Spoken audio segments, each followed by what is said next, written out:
Hello मेरे प्यारे साथियों दोस्तों, आप सबको राम राम। प्यारे भाइयों, आप सब कैसे हो? आप सब अच्छे होंगे, ज़बरदस्त होंगे, तंदुरुस्त होंगे। आप सभी को आपके अपने यूट्यूब चैनल मीणाज स्टडी पॉइंट पर हार्दिक स्वागत है। सभी साथियों को डेली की तरह मैं आज भी अपनी करंट अफेयर्स लेकर उपस्थित हूँ 9 अगस्त 2025 की। आप सभी प्यारे विद्यार्थियों को आज के दिन विश्व आदिवासी दिवस भी है, उसकी भी शुभकामनाएं देता हूँ। और आज के दिन रक्षाबंधन है। आपके और आपके फैमिली को, आपके अपने परिवार को हमारी तरफ से हैप्पी रक्षाबंधन। ठीक है दोस्तों, तो चलते हैं अपने करंट अफेयर्स की दुनिया में। अपना पहला क्वेश्चन की तरफ चलते हैं। उससे पहले हम 8 अगस्त की करंट अफेयर्स की हेडिंग देख लेते हैं। ठीक है दोस्तों, रिवीजन कर लेते हैं। चलिए जल्दी जल्दी। पहला क्वेश्चन है कि पूरी तरह सौर ऊर्जा से चलने वाली भारत की पहली विधानसभा कौन बन गई? दिल्ली विधानसभा। लड़कियों को उच्च शिक्षा को बढ़ावा देने के लिए किस राज्य में मुख्यमंत्री निजुत मोयना 2.0 योजना चालू की गई है? असम में चालू की गई है। ठीक है। क्षमता निर्माण आयोग का अध्यक्ष किसे नियुक्त किया गया है? S R Chauhan. AICT index 2025 में किस में पहला स्थान दिया गया है? बेंगलुरु को। एआईसीटी इंडेक्स में भारत का पहला शहर कौन आया है? बेंगलुरु। हाल ही में विश्व स्वास्थ्य संगठन डब्ल्यूएचओ ने किस बीमारी को कैंसरकारी घोषित किया है? हेपेटाइटिस डी को कैंसरकारी घोषित किया डब्ल्यूएचओ ने। 7 अगस्त 2025 को भारतीय हरित क्रांति के जनक भारत रत्न एम एस स्वामीनाथन जी को कौन सी जयंती मनाई गई थी? 100वीं जयंती मनाई गई थी। यू मिंट स्वे किस देश के कार्यवाहक राष्ट्रपति थे जिनका हाल ही में निधन हो गया? म्यांमार के। संयुक्त राष्ट्र महिला के प्रमुख क्षमता निर्माण कार्यक्रम लिसिड सेकंड के दूसरे संस्करण का उद्घाटन हाल ही में कहाँ किया गया? नई दिल्ली में किया गया। ठीक है दोस्तों, महिला बाल विकास मंत्री द्वारा।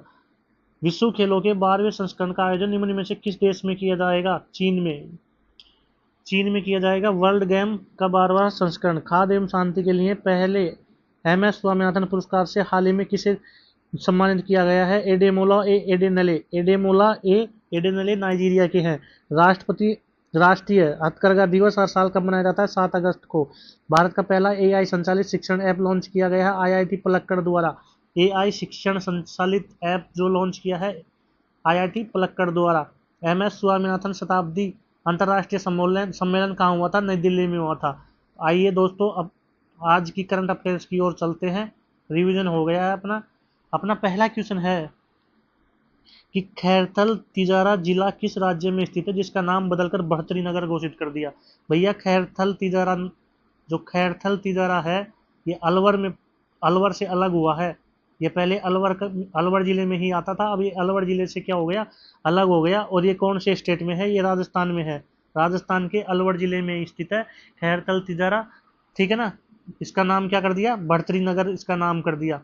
इसका नाम चेंज कर दिया राजस्थान की गवर्नमेंट ने, और क्या कर दिया? बढ़तरी नगर इसका नाम चेंज कर दिया। खैरथल तिजारा जिला राजस्थान का एक जिला है। इसे 4 अगस्त 2023 को किसने बनाया था? मुख्यमंत्री अशोक गहलोत उस टाइम थे। तत्कालीन अलवर जिले से अलग करके बनाया गया था। ये राजस्थान में मेवात और अहिरवाल क्षेत्र का हिस्सा थे। ऐसे ही आप बदले हुए नाम जानते हो। राजपथ का नाम बदल कर क्या कर दिया? कर्तव्य पथ कर दिया। इलाहाबाद का नाम बदलकर प्रयागराज कर दिया। फैजाबाद का नाम बदलकर अयोध्या कर दिया। बहुत सारे नाम चेंज हुए। तो ऐसे इसी श्रेणी में खैरथल अलवर, जो खैरथल तिजारा था, उसका नाम बदलकर बढ़तरी नगर कर दिया गया है। राजस्थान का था। ठीक है दोस्तों, राजस्थान के अलवर जिले का, अलवर जिले से अलग हो गया अब वो। दूसरा क्वेश्चन है कि उत्तर प्रदेश ने हाल ही में किस देश में अध्ययन के लिए अटल सेवनिंग छात्रवृत्ति को शुरू की है? अटल सेवनिंग छात्रवृत्ति योजना। अटल सेवनिंग छात्रवृत्ति योजना। अटल सेवनिंग छात्रवृत्ति योजना अटल बिहारी वाजपेयी की जयंती पर की गई है।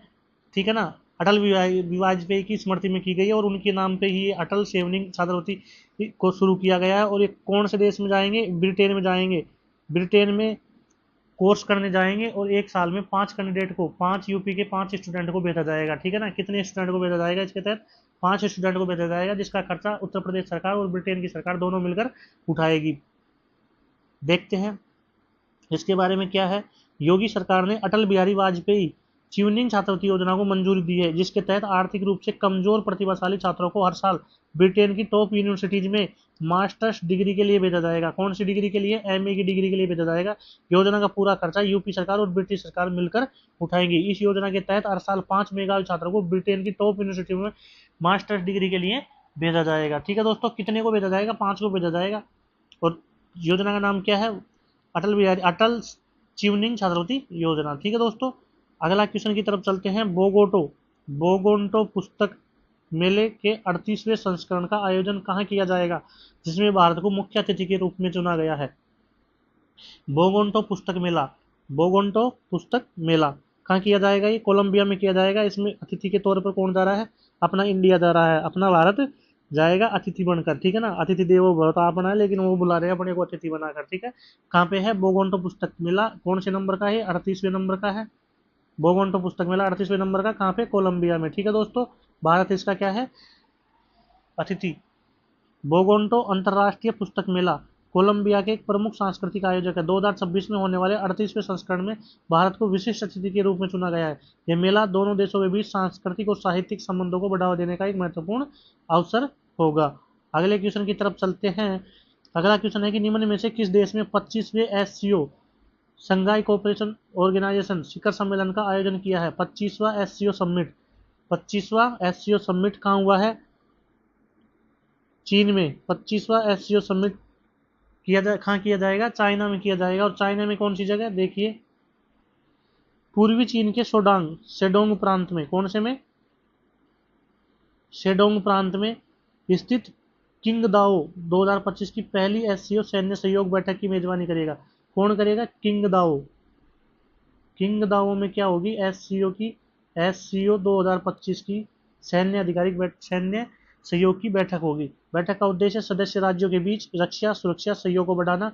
चीन घूर्णन अध्यक्ष के रूप में 2025 में बाद में तियानजिन में एससीओ नेताओं का शिखर सम्मेलन की मेजबानी करेगा। चीन इसका अध्यक्ष है प्रेजेंट में। ठीक है ना, किंगदाओ जो चीन का शेडोंग प्रांत का किंगदाओ एक जगह का नाम है, वहां पे एससीओ 2025 समिट होगा। ठीक है दोस्तों, अब आते हैं एससीओ के बारे में जान लेते हैं। एससीओ संघाई सहयोग संगठन। एससीओ 10 सदस्य देशों का एक यूरेशियाई राजनीतिक आर्थिक अंतर्राष्ट्रीय सुरक्षा का संगठन है।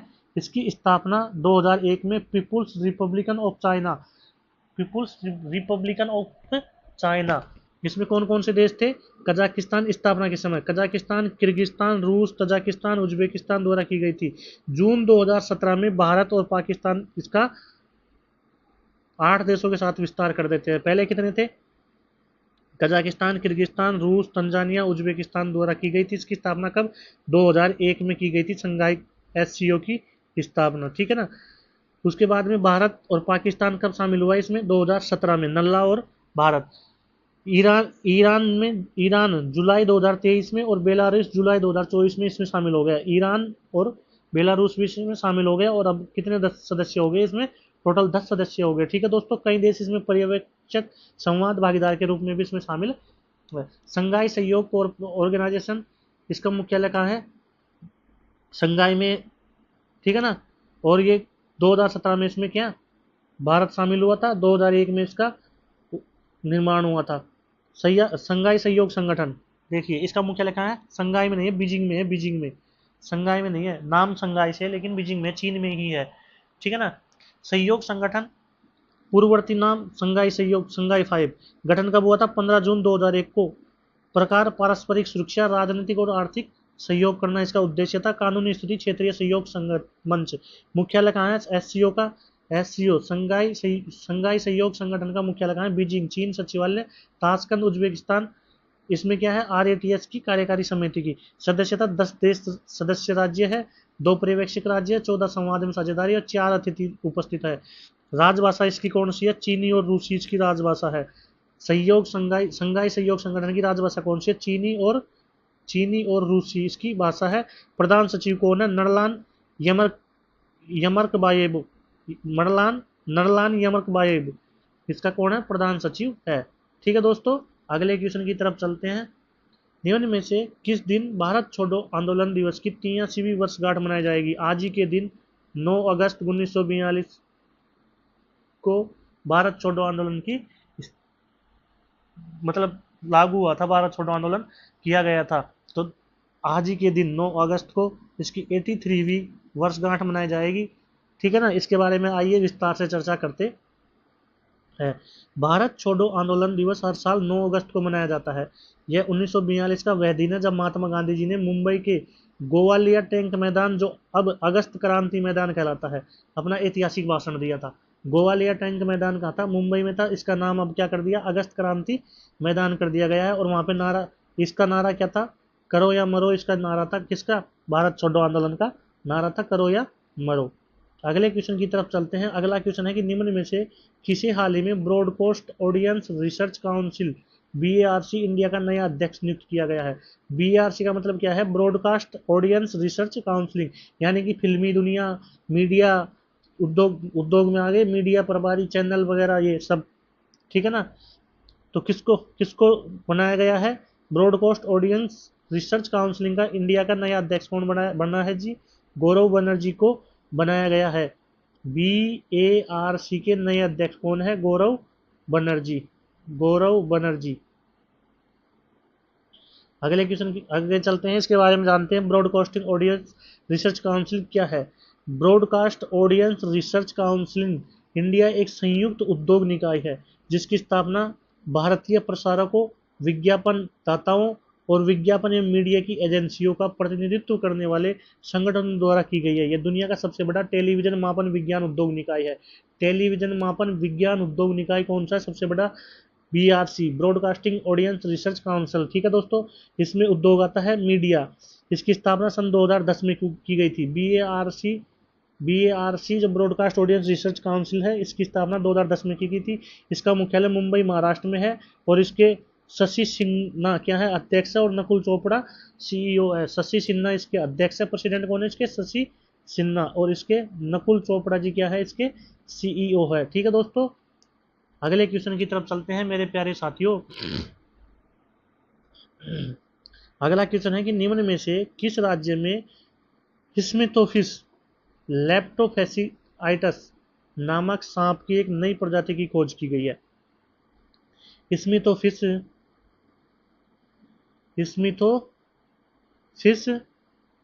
लेप्टोफेसिआइटस ये कैसा सांप है? एक रेन सांप है, बरसाती सांप है। ठीक है, इसकी खोज कहाँ की गई है? मिजोरम के जंगलों में की गई है। ठीक है ना, उष्णकटिबंधीय जंगलों में की गई है। मिजोरम राज्य में लेप्टोफेसिआइटस नामक सांप की एक नई प्रजाति खोजी गई है। मिजोरम यूनिवर्सिटी और गुवाहाटी स्थित एक संरक्षण समूह हेल्प अर्थ के शोधकर्ताओं ने, किसने खोजा है? हेल्प अर्थ के शोधकर्ताओं ने मिजोरम के ऊंचे उष्णकटिबंधीय जंगल में इस नई प्रजाति की खोज की है जिसका नाम स्मेटोफिस लेप्टोफेसिआइटस है। यह सांप जिसे नैरो बैंडेड रेन स्नेक भी कहा जाता है, यह स्मेटोफिस वंश का तीसरा सदस्य है। ठीक है दोस्तों, आगे चलते हैं। खोजा गया है स्मेटोफिस सांप, स्मेटोफिस। आगे कौन? लेप्टोफेसिआइटस, स्मेटोफिस लेप्टोफेसिआइटस कहाँ खोजा है? मिजोरम में खोजा है। अगला क्वेश्चन है, निम्न में से कौन हाल ही में जारी राज्यों के निर्यात का अवलोकन 2024-25 रिपोर्ट के अनुसार भारत का शीर्ष निर्यातक राज्य कौन सा है? तो बंदरगाह कहाँ पे है? इन राज्यों में बंदरगाह कहाँ पे है? गुजरात में। ज्यादातर निर्यात करने वाला कहाँ? गुजरात में। कौन सा बंदरगाह है? कांडला बंदरगाह। कांडला बंदरगाह, गुजरात पोर्ट। ठीक है ना दोस्तों, राज्यों के निर्यात का अवलोकन 2024-25 के रिपोर्ट के अनुसार भारत का शीर्ष निर्यातक राज्य कौन सा बन गया है? गुजरात बन गया। भारत का शीर्ष निर्यातक राज्य गुजरात है। इसके बारे में चलते हैं कि भारत के शीर्ष निर्यातक उत्पादों में स्मार्टफोन, मोबाइल फोन, परिष्कृत पेट्रोलियम उत्पाद, कच्चा सोना, तराशे हुए हीरे, चावल, सूती टी शर्ट शामिल है। भारत के वर्तमान निर्यात आंकड़ों के अनुसार वित्त वर्ष 2024-25 के लिए भारत का कुल निर्यात कितना है? इतना मिलियन डॉलर, 2,83,739.12 मिलियन डॉलर तक पहुंच गया है। और वर्ष के अंत तक इसके बढ़ने की उम्मीद है। नई दिल्ली में भारतीय समुद्री उत्पादों मरीन प्रोडक्ट का चौथा सबसे बड़ा एक्सपोर्टर बन गया भारत। भारत समुद्री उत्पादों का समुद्री उत्पादों मरीन प्रोडक्ट्स का चौथा बड़ा एक्सपोर्टर बन गया भारत, ठीक है ना। और निर्यात उत्पादों में भारत का गुजरात राज्य शीर्ष पर है। अगले क्वेश्चन की तरफ चलते हैं। अगला क्वेश्चन है, भारत की अन्नू रानी ने अंतर्राष्ट्रीय विस्लाव मानियांक मेमोरियल में महिलाओं की भाला फेंक स्पर्धा में स्वर्ण पदक जीता है। यह प्रतियोगिता किस देश में आयोजित की गई है? यह प्रतियोगिता पोलैंड में आयोजित की गई है। अन्नू रानी जी कहाँ की है? मेरठ की है। अन्नू रानी जी कहाँ की है? अन्नू रानी जी कहाँ की है? मेरठ यूपी की है, ठीक है ना। मेरठ यूपी की है। और इन्होंने क्या किया है? पोलैंड के विस्लाव मानियांक मेमोरियल में महिलाओं की भाला फेंक प्रतिस्पर्धा हुई है। भाला फेंक दिवस कब मनाया जाता है? 7 अगस्त को मनाया जाता है। भाला फेंक प्रतिस्पर्धा दिवस हुई है, तो उसमें कौन सा जीता है? स्वर्ण पदक जीता है, गोल्ड जीता है इन्होंने। अन्नू रानी ने पोलैंड के स्लेजस्किन में आयोजित 8वें अंतर्राष्ट्रीय विस्लाव मानियांक मेमोरियल में स्वर्ण पदक जीता। यह प्रतियोगिता पोलैंड में आयोजित हुई थी। अन्नू रानी ने 62.59 मीटर की दूरी तक भाला फेंका और यह उनका सीजन का सर्वश्रेष्ठ प्रदर्शन था। जो अन्नू रानी जी है, मेरठ की है, इन्होंने पोलैंड में 8वें अंतर्राष्ट्रीय विस्लाव मानियांक मेमोरियल में स्वर्ण पदक जीता है। इसने कितना भाला फेंका है? 62.59 मीटर भाला फेंका है। यह प्रतियोगी world athletic continental continental tour bronze level meet का हिस्सा थी। ठीक है दोस्तों, आगे चलते हैं। अगला क्वेश्चन है, कबक यानों ने हाल ही में अफ्रीका की सबसे ऊंची चोटी माउंट किलिमंजारो पर सफलतापूर्वक चढ़ाई की है। तो किस राज्य के पर्वतारोही है? किस राज्य की पर्वतारोही है? अरुणाचल प्रदेश की पर्वतारोही है। कौन है? कबक यानो। कबक यानो कहाँ की है? अरुणाचल प्रदेश की है। कहाँ छट गई है?